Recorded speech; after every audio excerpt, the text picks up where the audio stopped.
I saw somebody on the Vectorworks forum struggling with putting a site modifier under the stairs. So I'm going to show you the way I do it. I often use the stair and I make sure that the construction of the stair is solid. So let's select the stair, go to the construction. So I'm using a solid stair, that way I don't get the stringers underneath. I need the solid stair to create the underside. Now I'm just going to hide some parts. I'm going to use my visibility tool. I'm just going to hide that.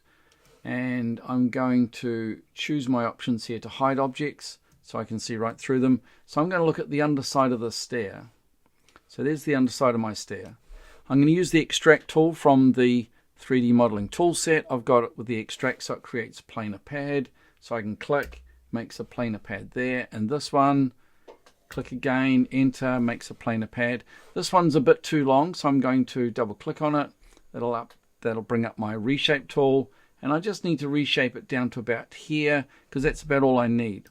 Now these two components here, or these two polygons, they can be converted into site modifiers.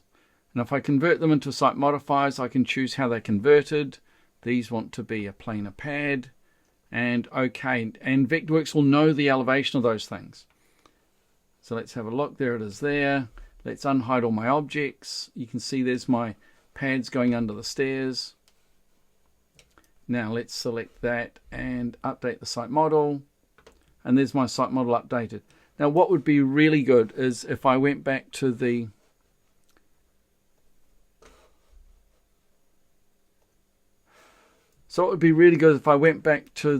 site modifiers and just created a new site modifier that was the grade limit. So I'm going to select this one here, use my offset tool. Let's create one out here and double click on this one, and I'm going to stretch that down to about here. So when I update the site model, let's look at this from the side. There it is there. Let's update that site model. And there's my new site model.